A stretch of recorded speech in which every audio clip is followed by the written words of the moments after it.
फनकार अपनी तख्लीक कर रहा था, फनकारा वजूद में आ रहा था, उसके कागज पे नहीं आया था, उसके जहन में चल रहा था, तब उसके ऐसे क्या उसके साथ हालात हुए, क्या हादसा उसके साथ ऐसे गुजरे, क्या माहौल था उस वक्त जो उसको ये लिखना पड़ा, उसकी जहन तक रिसाई हमें करनी होगी। और किसमें? जब उसका फनकारा हमारे सामने आ जाए तब। तो वो कामयाब तख्लीक होती है, कामयाब जो तनकीद भी वही होती है जो उसकी जहन तक रिसाई कर ले। तो ये बड़ा ही बारीक अमल है, बड़ी ही बारीक कारीगरी है ये, जो वहाँ तक उसको करने के लिए आपको तजुर्बा चाहिए होता है। तो उसको उकसाया, वो फैसला करते हैं कि इस कारनामे को अदब व फन की दुनिया में क्या रुतबा हासिल है, तनकीदी शऊर ही तय करेगा। तनकीद नहीं होगी, अगर आपके फनकार में तनकीद नहीं होगी तो आपका कोई रुतबा ही नहीं है, है ना।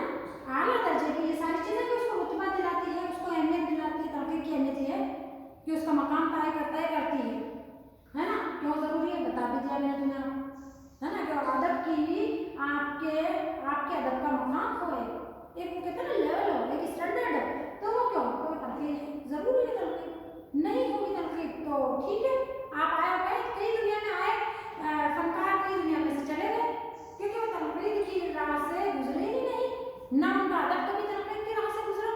सलाहियत सब में मौजूद थी, अल्लाह ताला ने सबको तनकीदी शऊर दिया है, लेकिन आप इस्तेमाल नहीं करना चाहते, आप सच से आंखें चुराना चाहते हैं, तो फिर आप जो है एक कामयाब मुसव्विर, एक कामयाब फनकार नहीं बन सकते। आला दर्जे की तनकीद अच्छे बुरे को दो टुक फैसला नहीं करती, बल्कि फैसला करने में कारी की मदद करती है ना, कि किस तरह से फैसला करें।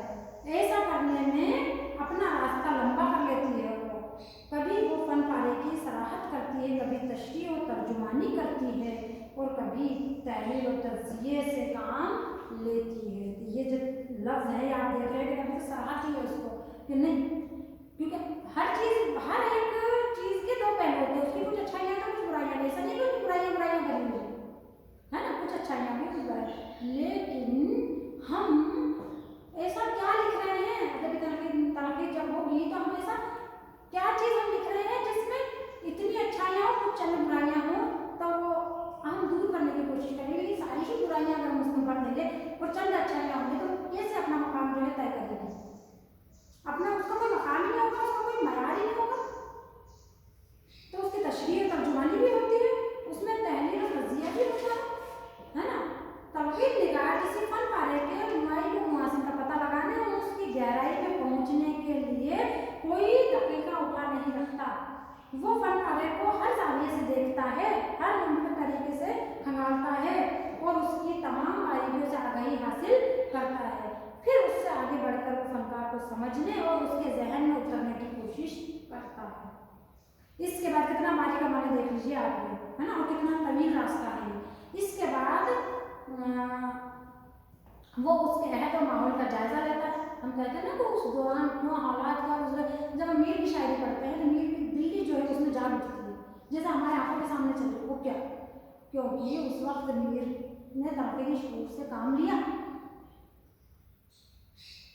अहद का माहौल का जायजा लेते हैं, जितने उलूम मददगार हो सकते हैं वो उन सबकी मदद छान बीन और तलाश और जस्तजू का अमल उस वक्त तक जारी रखता है जब तक उसे अपने मकसद में कामयाबी न हो जाए, यानी वो फनकारे की तह तक न पहुंच जाए।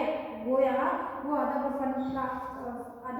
और फन की दुनिया का कोलंबस है ना। आप जानते हैं इस चीज़ को कि तनकीद की जो मैंने इतना आपको समझाया, तनकीद की जो अहमियत है, वो तनकीद की अहमियत और अफादियत, तनकीद की ज़रूरत क्यों है, क्या है ये चीज़ तनकीद, क्यों ये लफ्ज़ उतर कर हमारे सामने आज आ गया। आपको लग रहा होगा कि हमारे साथ रोज़मर्रा में ये तनकीद गुजरती है, लेकिन हम ध्यान नहीं देते, हमारा जहन ही उतर नहीं जाता है। तो ये वही चीज़ है, रोज़मर्रा की ज़िंदगी से उठाकर थ्योरी के तौर पर आपके यहाँ पर क्रिटिसिज्म है, तनकीद जो है आपके सिलेबस में निसाब में शामिल है। तो आप रोज़मर्रा की ज़िंदगी में भी तनकीद से रूबरू होते हो, रोज़ गुजरते हो, तनकीद करते हो, आपको, है ना। कोई चल रहा है, आप बैठे हो दो बच्चे और कोई चल कर जा रहा है तो आप उसको तनकीद करोगे ये कैसे चल रही है, उसके चाल कि ये तो मटक कर चल रही है, ये बिल्कुल जो है एकदम से स्ट्रेट चल रही है, या ये लहरा कर चल रही है। तो ये क्या है? ये तनकीदी शऊर ही तो है जहाँ आप उसका तय कर रहे हो। तो ये तनकीदी शऊर आपको हर जगह देखने को मिलता है। किसी ने उल्टे सीधे कुछ कलर, कभी किसी ने किसी के साथ ऐसा कलर पहन लिया जो बिल्कुल मैच नहीं खा रहा है ना, बिल्कुल कहीं दूर दूर तक वो मैच नहीं हो रहा है, तो आप उसको नोटिस करोगे कि ये क्या पहन लिया इसने, यहाँ तो कहीं भी कुछ मैच नहीं होगा। लेकिन दूसरा बंदा क्या कह देगा, नहीं ये तो बहुत अच्छा लग रहा है। लेकिन ज़्यादातर लोग उसको क्या कह रहे हैं, तय वो करेगा। हमें अपनी जाती राय नहीं देनी है, हमें तनकीदी शऊर से काम लेना है कि नहीं इसके साथ ये चीज़ है कॉन्ट्रास्ट में, है ना, ये चीज़ हमारे अदब के अंदर भी शामिल है। बच्चों तीनों आपके मौजू जो है आज के पूरे हो चुके हैं, और तीनों के मैंने जो है इन दोनों के असाइनमेंट दे दिए, 10 क्वेश्चन भी मैंने आपको दे दिए हैं। तीसरा ये है कि इसका भी असाइनमेंट आपको बनाना है, तीनों किताबों से नोट्स, आगे जाकर हम 5 या 7 किताबों से नोट्स बनाएंगे। अभी 3 किताबों से आप नोट्स बना लीजिए, है ना। तो 2 पेज का एक जामे नोट, है ना, होना चाहिए, वो मुझे आप चेक कराएंगे असाइनमेंट के तौर पर। और 10 जो है ऑब्जेक्टिव क्वेश्चन इसके भी, मारूजी सवाल जो आपको इसके भी बनाना है, ठीक है। तो आज तक के लिए इतना ही, शुक्रिया। अगली क्लास में फिर मिलते हैं।